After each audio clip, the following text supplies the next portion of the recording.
Let's start with the Michigan Wolverines because right now it ain't going well. Another bad loss on the road, this time against a pretty good Illinois team. This Illinois team is tough. They're scrappy. Brett Bielema has done a really nice job with Illinois. By the way, I loved the uniforms. The throwbacks I thought were really cool. Absolutely leaning into the history of the game. Here's the first thing that we've got to kind of address with the Michigan Wolverines. They fall to 4-3 on the season. They've got back-to-back losses now. They lost on the road at Washington and on the road at Illinois. Bottom line, boilerplate it. Joel, how do we feel about Michigan? I think it's time for some alarm bells here. I think that this is panic time. This is panic time. Michigan is in a dire spot right now, not only this season, but maybe even looking forward. So let's dive into it. What's going on right now? What's the current state of Michigan? And I think this is the most obvious. And the obvious is that they're getting no contribution for the quarterback position. They're getting no contribution from the passing game. They're 129th right now in passing offense, 129th. That's just not going to cut it. And not even close, by the way. Their turnovers are up.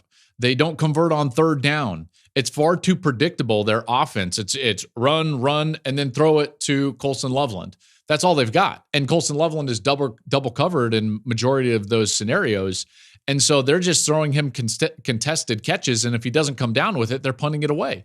There's just no ability for them to have sustained offense right now, unless they pop a big run. And I don't think that they're a bad running team. I do think that they're physical at the point of attack. They're doing some quality things in the run game, but they're not throwing the football well enough to win. Then you compound that with the fact that they have turned the ball over this year far more than they did a year ago, and it's panic time.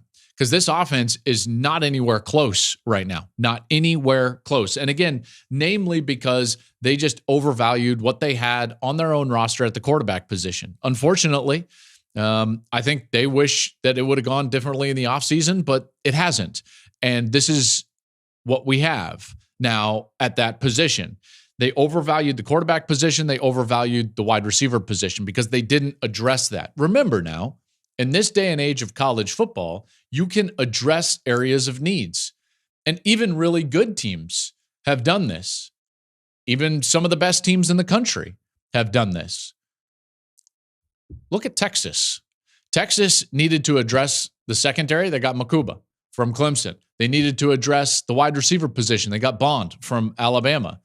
They got Ryan Wingo from a recruiting perspective. They addressed those positions because in the modern college football, you can construct a roster. Michigan, maybe they didn't have enough time to do so, and that's fair, because of the coaching change of when Jim Harbaugh left and when Sharon Moore became the head coach. But the bottom line is that they did not accurately evaluate their own position groups on their roster, and they overvalued them. And when you do that, man, it doesn't work out. It doesn't work out. So they didn't address it in the transfer portal. They didn't address it in recruiting. And then now we get to a position where the play at those positions is just not good enough. It's just not good enough. I think it's difficult to target transfer receivers if you're going to play the style of football that Michigan does. So I'm not going to be as hard on them about the wide receiver group as the quarterback group. And then this is what you have to kind of realize, folks, is that JJ McCarthy was incredible. And I think a lot of people thought that it was just the offensive philosophy. It was just their ability to run the football that made them successful, and that McCarthy was just a system guy. But it couldn't be further from the truth. Now, they think that, and I understand why, because in a top 10 matchup, they went on the road and ran the ball 32 straight times against Penn State. Now, they had that in their bag. And they were able to lean into that physical nature and go and win a football game on the road against a team that wanted to rush the quarterback. But if you actually dive into the numbers, you see that JJ McCarthy was brilliant on third down. Not just good, not just adequate. He was brilliant on third down, and namely on third and long. When you go back and you look at the numbers, he was unequivocally the best quarterback in the country on third and long. Not even close. And so what they were able to do is continue to lean into their philosophy and their style, knowing that he bailed them out time and time and time again, and he never got credit for it. And only now in hindsight do we all look back and we say to ourselves, you know what? JJ was pretty damn good. And he was, whether it was utilizing his legs or his ability to make plays with his arm down the field, he was the best quarterback in America on 3rd and long. And candidly, it wasn't even close. He converted more 3rd and longs than anybody in the country. So then you look at the wide receiver position, and maybe you underestimated the contribution that a guy like Roman Wilson made or Cornelius Johnson. Like, these guys made big catches. And then you dive into it and you watch like red zone film from a year ago or 3rd down film for a year ago. And you start to realize it was like, oh, dang, like Roman made huge catches all the time. I mean, he had, I think it was like 12 touchdowns last year. So when they lose these guys, it's impossible to replace them. In particular, if you overvalue your own roster. More than anything, in modern college football, I think that a coach's ability to clearly evaluate his own roster and then build a roster moving forward, whether that's roster retention or construction from outside, I think that's the most important thing going on, and they didn't do it. So that's where we're sitting at here on the offensive side, and then that has affected their defense because they don't have the depth on defense that they did last year, in particular in the front seven. So when I would sit with Jesse Minter, we would talk a lot about what they had from a depth perspective in the front seven, and he thought that was key, not because he got to play a lot of good players, which is true, but it was the freshness aspect. So for instance, when I'm preparing last year for the Big Ten championship game as Michigan was about to face Iowa, you go through and you looked at like the average number of snaps per game for any of their defensive linemen, okay, edge players or interior defensive tackles. None of them played much more over 30 snaps per game. In fact, Mason Graham played the most snaps per game, and it was right around 30. So the depth allowed them to stay more fresh, and then they were able to rush the quarterback with much greater effectiveness, in particular later in games, which is what we saw in some of those big matchups, whether it was Alabama or whether it was Ohio State or whether it was Washington. That's not there. I think we also maybe underestimate what the defensive secondary was and the second level. Junior Colson, the linebacker, Michael Barrett, their combination, they started together at the linebacker spot for about 2.5 years. Okay, so now you're trying to replace that, and they're doing it with transfers, Hausman and Barham. And then you come to this last guy, and it's like, you know what? He might have been the best defender on the field last year, and that's Mikey Sainristil. He's not out there. When Nick Saban praises an opponent to the level that he praised Mikey Sainristil, then we should all take notice because he's watched the film. He knows what's going on. They have to game plan against him. So all of those guys are gone. They don't have the depth. They didn't evaluate the quarterback position right. They didn't evaluate the wide receiver position right. And here we are. And remember, they're trying to use the same philosophy. This is not a team that blew people out a year ago. It was a boa constrictor. I talked about it tirelessly right here on this program, is that Michigan was the boa constrictor. And when you use the boa constrictor philosophy, you are creating a small margin for error where you've got to do everything right. So it matters if you're able to hold on to the football because you don't play a style that's going to be able to come back from behind. So you've got to win the turnover margin. You've got to win the field position battle. You've got to win the time of possession battle. You've got to be good on 3rd down. They were last year. In fact, in a lot of those categories, they were the best in the country. They were the boa constrictor. They did it great. Nobody better. But the key is like JJ on 3rd and long, keeping the defensive line fresh. There's these little ingredients that they don't have this year. And so when you play small margin games and you don't have those things, you lose. And that's what's going on with Michigan. So that's the current state with Michigan. And now we've got to look forward. And I hate to say this to Michigan fans, but it's probably going to get worse before it gets better. Just look at their schedule moving forward. So you're going to have the little brother game, and you think Michigan State's not going to be geared up to play Michigan? That Michigan State team is getting better under Jonathan Smith. They just beat Iowa last week. That game was in Iowa City, so Michigan State is getting better.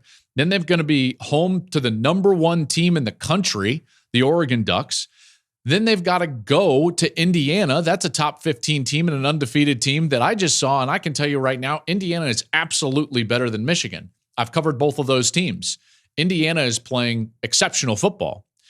Then they've got Northwestern at home, and then they've got to face Ohio State on the road. Like, holy cow. It will get worse before it gets better.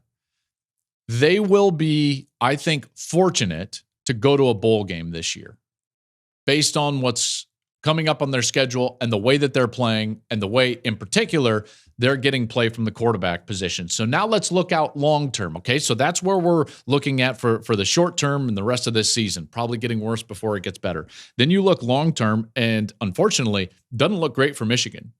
If I'm a Michigan fan, I'm resting on that national championship because it might take a little bit of time. It might take a little bit of time to dig out of what's going on right now. Remember, they're going to lose 4 first-round draft picks. 4. Mason Graham's going to be a first-round draft pick. I think Kenneth Grant's going to be a first-round draft pick. Will Johnson's certainly going to be a first-round draft pick. And Colston Loveland's going to be a first-round draft pick. They're losing those guys. And their young players aren't that level. They aren't.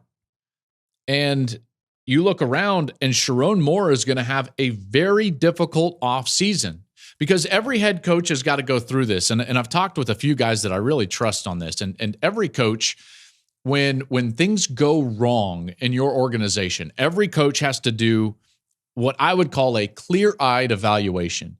You've got to sit down and be ridiculously honest with yourself first. And you've got to understand, is this a coach's problem? Is this a player's problem, or is this a scheme problem? Okay. And there are some times when the problem is just one of 3, sometimes it's 2 of 3, and sometimes it's all 3. I think for Michigan, if Sharon is being really honest with himself this offseason, he's going to see that there are issues in every 3 area, all the 3 areas. They've got to get more dynamic in their offensive schematics. They have to change their roster out through NIL and through the transfer portal.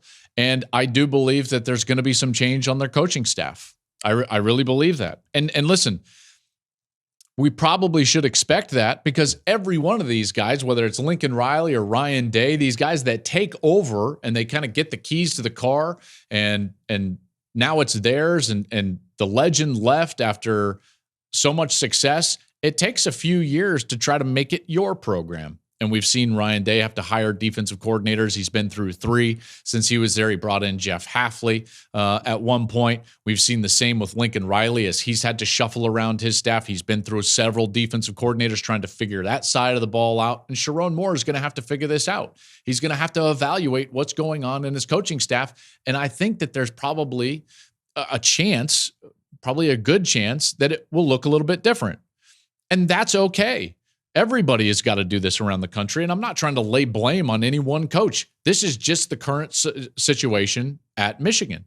You got to evaluate with clear eyes. Is it coaches? Is it players? Or is it schematics? For Michigan, it's a bit of all 3. And then the last thing they've got to do, they have to address the quarterback position. You've got to understand what's on your roster. Maybe we see a little bit of Jaden Davis down the course of the year, in the back half of the year here, and just so that they can evaluate what they've got in him. Do they need to go out and get a quarterback? What do they need to do in the transfer portal in order to fix this? So all of those things have to be asked and answered by Sharon Moore. So if I'm a Michigan fan, like, what am I thinking right now? Because a lot of this, unfortunately for them, is a bit of doom and gloom, but I do think that it's accurate.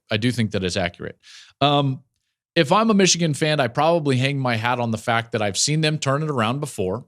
You know, from what we saw in the 2-4 COVID year to the 3 years after that, you know, I've seen a drastic turnaround from Michigan before, so maybe we can see it again. And in today's college football, it's built for this. Look at what Indiana is doing. Look at what Colorado has done over the last couple of years. You can change your roster quite dramatically, and I think Michigan might need to address that, at least in certain position groups. That's pretty obvious, but it's available to them.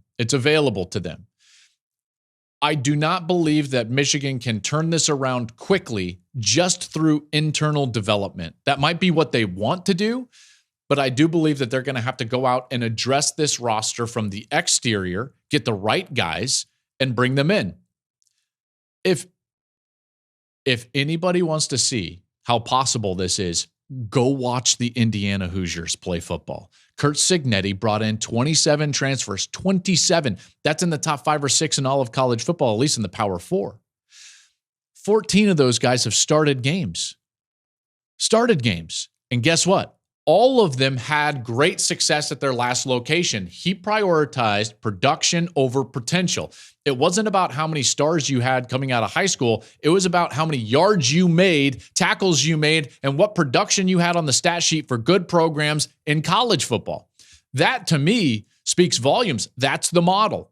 I think that's the model. And I think that's what Michigan, maybe not to that level, maybe they don't have to go 27 transfers, but they do need to lean in, I think, to creating a bit of roster competition at certain areas in the offseason. And that's available to them in the modern college football.